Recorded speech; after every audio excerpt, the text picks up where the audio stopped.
Bonjour à toutes et à tous, merci d'écouter les Tribunes du Sport, le tout nouveau podcast de la FFEPGV, la Fédération Française d'Éducation Physique et de Gymnastique Volontaire. Les Tribunes du Sport, c'est un espace de réflexion et d'échange autour du sport santé. À chaque épisode, nous invitons un expert à débattre des enjeux du sport santé, des pratiques innovantes et des bénéfices du sport pour le bien-être et la société. Notre invité aujourd'hui a été au cœur de la grande aventure olympique et paralympique de Paris 2024. Très exactement, délégué ministériel de l'économie du sport en charge des Jeux olympiques et paralympiques. Bonjour Cédric Roussel. Et bonjour à tout le monde. Alors, bienvenue dans le podcast Les Tribunes du Sport. On va parler de votre expérience professionnelle dans le monde du sport, de l'héritage des JO et des Jeux paralympiques de Paris 2024 et plus précisément de l'impact économique du sport et des grands événements sur notre société. Mais d'abord, comme c'est de coutume dans les Tribunes du Sport, est-ce que vous faites du sport, Cédric Roussel ? Je fais du sport, je fais partie des 71% la fourchette haute. Ça me vaut quelques petites douleurs, mais je fais du sport régulièrement, essentiellement pour la tête et aussi pour le jeu, parce que j'adore le sport collectif. J'allais vous demander justement quels bénéfices vous en tirez, en dehors de ces petites douleurs. Alors, le plaisir déjà de jouer, de me dépenser, et puis une déconnexion, on va dire, mentale. On laisse le cerveau un peu au bureau, et là, donc, on est dans la notion de plaisir et de performance aussi, puisque je me suis trouvé donc, une âme de compétiteur. Alors, dans quel sport ? Alors, je suis tombé donc, dans le piège, on va dire, parce que c'est très addictif, du paddle tennis. Eh oui, bien sûr. On sait quelque chose, effectivement. Le padel qui est le sport à la mode en ce moment. Cédric Roussel, comment le sport est devenu votre terrain de jeu politique ? Alors, il est devenu par mon engagement politique en tant que député en 2017, où très vite, j'ai décidé et j'ai préféré me mobiliser sur un sujet, puisque c'est une formidable fonction de député. Vous rencontrez énormément de gens et vous traitez de beaucoup de sujets, puisque c'est le rôle même du député, d'être dans un rôle très macroéconomique, mais aussi très micro, puisqu'il est là pour également faire de l'animation et faire remonter les sujets de son territoire. Et ce sujet du sport était un sujet qui m'intéressait. J'étais issu du monde de l'entreprise. Je fais beaucoup d'analogies. Les chefs d'entreprise eux-mêmes font des analogies avec le sport. Et donc, du coup, j'étais très intéressé aussi par le débat récurrent déjà à l'époque de le foot business, le sport business, où certains y voyaient donc une menace plutôt qu'une opportunité. Et j'ai décidé effectivement de traiter ce sujet-là de manière très factuelle, en disant que le sport était source de développement de valeurs, de vivre ensemble, de cohésion, d'insertion professionnelle, mais aussi d'aménagement de notre territoire et d'aménagement économique et de diversité économique sur notre territoire. Donc il faisait vivre des filières, faisait vivre des journalistes notamment aussi entre autres, et c'est en ça où j'ai voulu donc peut-être parler de ce sujet-là, très directement de cette manière, et j'ai créé et j'ai demandé la création du groupe d'études économie du sport à l'Assemblée nationale qui a été accepté. C'est un groupe transpartisan sur lequel on a pu travailler de manière transverse et très justement à travers tous les territoires, puisque les députés représentaient tous les territoires, de l'écosystème sport et comment est-ce qu'on pourrait dynamiser les fédérations sportives, mais aussi apporter donc une autre vision aussi dans la contribution que le sport a notamment dans notre écosystème, dans le développement économique de notre pays. Et donc vous êtes à l'origine de cette loi dite Braillard, c'est ça ? Alors, la loi Braillard, c'est une mission d'évaluation, qui était effectivement une mission d'évaluation de la loi Braillard, qui était la loi donc de 2016, qui était la dernière loi lorsque je suis arrivé donc, en fonction de député. Mais effectivement, ce groupe d'études m'a permis notamment, entre autres, de motiver une proposition de loi parlementaire, démocratiser le sport en France. Mais aussi des travaux de mission d'information, commission d'enquête aussi, sur des sujets d'actualité à l'époque, et notamment un qui était très prenant. Malheureusement, j'espère qu'il ne fera pas encore actualité, mais c'est le sujet de l'affaire Mediapro et du retentissement et du risque financier qu'il a provoqué, notamment dans le milieu du foot professionnel et plus globalement dans le milieu du financement du sport en France. Et oui, parce qu'on rappelle que les droits télé du foot sont ceux qui contribuent le plus ensuite au budget des clubs amateurs via le ruissellement, via la loi Buffet, c'est ça ? Oui, on a une formidable donc, idée du sport dans notre pays qui est assez unique au monde. Il y a déjà cette ambition de faire du sport un levier de politique publique. d'où le ministère des Sports, qui est un ministère régalien, mais en tout cas un ministère qui est de plein exercice dans notre pays. Mais aussi, il y a cette solidarité financière entre le sport professionnel et le sport amateur, où il y a... Voilà, où ça c'est aussi quelque chose d'assez particulier, sans compter le système pyramidal, à savoir donc le fait que les fédérations, que le sport est organisé de manière très pyramidale, avec un principe très fort aussi, qui est le principe de la méritocratie. Et tout ça, c'est pour faire un petit clin d'œil sur un autre sujet d'actualité, dans le foot notamment, qui est le sujet de la Ligue fermée. Dans la loi Démocratiser le sport, vous êtes à l'origine de la création du Pass Sport, c'est bien ça? Alors, c'est une mesure qu'on avait motivée avec beaucoup de député, donc transpartisan encore une fois, et qui a incité le président de la République, donc c'est peut-être pas une mesure qui était inscrite dans la loi, mais ça a incité effectivement le président de la République qui a repris ce dispositif.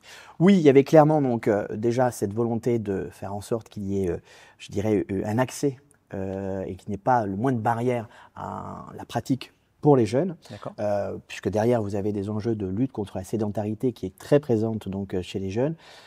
Je ne reprends pas toutes les documentations qui est malheureusement riche, mais pas dans le bon sens, qui montrent qu'il y a vraiment un phénomène de société et même également un sujet de dépenses publiques sur lesquels il faut s'investir. Et le sport est un levier pour pouvoir provoquer, donc essayer d'enrayer ce manque justement de mouvement de la part plus particulièrement de jeunes générations. Ce passeport, l'idée c'est que l'État contribue à financer l'obtention d'une licence dans un club. Est-ce que c'est selon vous quelque chose, un dispositif qui doit être sanctuarisé dans tous les budgets chaque année? On doit absolument contribuer à ce que le passeport continue. Il le doit à partir du moment où la volonté politique est là, est liée, puisque l'an dernier, 2024, a été l'année de la grande cause. Donc il y a une volonté politique. Donc cette volonté politique, dans ce cadre-là, il est très logique, et c'est pour ça qu'il perdure, que ce passeport donc, soit toujours là. D'autant que, on l'a vu au travers du baromètre, il y a quand même encore ce frein qui fait que certains parents se privent donc de sport du fait d'un coût d'adhésion trop onéreux au profit donc de leurs enfants. Donc il y a quand même ce sujet-là, alors qui concerne dans mon exemple pas que les enfants, mais aussi donc les adultes, les seniors aussi. Donc il y a tout un dispositif aussi, d'autres dispositifs qui sont à penser ou en tout cas à faciliter parce que le public et la lutte contre la sédentarité concerne les jeunes certes, mais pas que, le monde aussi de l'entreprise. Et ce sont des enjeux qui sont partagés avec le ministère de l'économie. Vous travaillez justement au ministère de l'économie. Quel est votre regard sur le risque de baisse du budget du ministère des Sports pour l'année 2025 et ses conséquences que ça pourrait avoir? On aurait pu se dire, après les Jeux Olympiques, après ce succès fantastique des Jeux Olympiques et Paralympiques, on va surfer sur cet élan-là pour donner plus de moyens au sport pour faire de la France une nation encore plus sportive. Finalement, on a l'impression que le soufflet est déjà retombé. Alors, ce n'est pas une sanction contre le sport, puisque malheureusement, le contexte est général, et c'est un effort collectif, national et interministériel qui est demandé. Maintenant, il est très clair que le signal politique n'est pas forcément des plus positifs, là où l'incitation à faire encore plus que ce qu'on a fait est quelque chose qui était attendu. Donc en cela, il faut compenser. Je suis plutôt partisan du verre à moitié plein. Et je vois dans des crises des opportunités. C'est mon tempérament, mais on l'a vu aussi pendant la crise du Covid, où la crise nous a fait également peut-être participer à repenser des modèles qui étaient bien établis. Je crois que cette situation, qui risque, on l'espère tout de même, donc, de se rééquilibrer dans ces prochains jours au moment où je fais cette interview avec vous, mais doit nous faire prendre conscience qu'il est le temps je dirais, de recréer et de continuer cette intelligence collective qu'on a connue pendant les Jeux et avant les Jeux et pendant la préparation pour aller plus loin. Et justement, c'est parler d'héritage, et c'est de faire en sorte de permettre des mesures qui soient à toutes les échelles, qui puissent nous permettre donc de financer mieux, plus largement donc le sport et de diversifier ses ressources. Ça veut dire ne plus dépendre uniquement de l'État pour financer le sport en France, c'est ça? Oui, et puis c'est un principe, je veux dire, de bon sens, de père de famille, mais pas que, aussi de chef d'entreprise. Quelle que soit sa taille, il y a toujours cette notion de diversifier, que ce soit ses clients. Donc ça aussi, aussi, les publics, il faut les diversifier. Et il faut donc donner davantage d'accès donc, à tous les publics, mais il faut aussi diversifier ses ressources. Donc c'est en ça où il y a des pistes qui ont été établies, et c'était un des objets même de ma mission, de faire en sorte de remettre donc tout le monde aussi autour de la table, de profiter de ces jeux pour qu'on puisse écrire l'étape 2 ou l'étage 2 je dirais, d'un édifice qui a été conçu en 2016, puisque le contrat de filière de l'économie du sport est né en 2016 au sein du ministère de l'économie sous l'impulsion à l'époque du ministre de l'économie qui était Emmanuel Macron, avec une intention politique qui était forte à l'époque, puisqu'en 2016, je vous rappelle, nous n'avions pas encore les Jeux, mais il était un objectif politique très clair pour notre pays, d'être donc pays hôte de grands événements internationaux sportifs. Donc cette structuration de la filière en 2016 s'est faite essentiellement et plus directement autour de la filière de l'événementiel sportif. Mais on a vu, grâce donc à cela, cette mobilisation qui nous a permis plus facilement, je crois, d'avoir donc l'attribution de ces Jeux Olympiques. Et on a vu pendant toute cette phase de préparation, et on le voit encore avec, je dirais, lorsqu'on mesure l'impact et l'héritage matériel des Jeux, que la filière de l'économie du sport, elle est beaucoup plus large, elle va bien au-delà de la seule filière événementielle, que ce soit le tourisme, que ce soit la tech, que ce soit également les bâtisseurs, avec notamment tous les ouvrages qui ont été livrés par la Solideo, qui était une entité, donc une organisation qui était gérée à la fois avec des acteurs publics et privés. Voilà, donc sans compter donc aussi, j'ai dit la numérisation, c'est-à-dire la Sportec au-delà du seul digital, hein, mais notamment en lien avec la haute performance, mais pas que, avec tout ce qui est amélioration de la fan expérience, de l'engagement. Donc on voit bien qu'en fait, et on sentait bien tous collectivement qu'il fallait réécrire cette feuille de route. Donc ça a été un peu l'héritage en tout cas de la mission qui a été confiée, qui a été fait de manière tout à fait collective, puisqu'au final en 2024, on a pu réécrire, déjà renouveler cette feuille de route, la réécrire et faire en sorte qu'elle soit très transversale et de manière à ce qu'elle colle encore plus et qu'elle soit encore plus en convergence avec les politiques économiques du ministère de l'économie. Sachant que la chose importante de cette filière d'économie du sport aussi, et dont je crois sur laquelle il faut réfléchir à l'avenir, c'est qu'elle est co-présidée par 3 ministères. Le ministère de l'économie, le ministère des Sports et le ministère du Commerce extérieur sur la partie, on va dire, rayonnement à l'international. Donc c'est en ça où je crois qu'on peut déjà bâtir l'héritage, en tout cas de manière très concrète, autour des axes qui ont été définis l'année dernière, en mars 2024, et pour pouvoir donc faire en sorte de vraiment parler d'un après JO 2024 et surtout pour encore mieux préparer les Jeux d'hiver Alpes 2030. Alors justement, qu'est-ce qu'on fait d'ici à ces Jeux Olympiques d'hiver pour que le sport prenne encore plus de place dans notre société? Alors, on écoute les acteurs, tous les acteurs. La filière d'économie du sport, les acteurs sont très diverses, très intéressants justement d'un point de vue d'intelligence collective, puisque vous avez à la fois les collectivités territoriales, le premier financeur, comme on aime le rappeler, des infrastructures dans notre pays. Vous avez également, donc, bien sûr, le mouvement sportif, les fédérations, mais aussi les acteurs économiques et également donc, les administrations des 3 ministères que j'ai cités auparavant.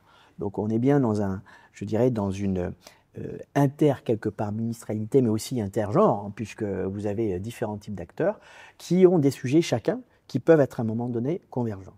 À savoir que le financement notamment du sport est un sujet qui va concerner aussi bien les fédérations sportives, mais également les collectivités territoriales. Je parlais du financement des infrastructures. Il y a des réflexions qui doivent être menées sur la facilitation encore plus grande à privilégier le partenariat public-privé pour le financement des infrastructures.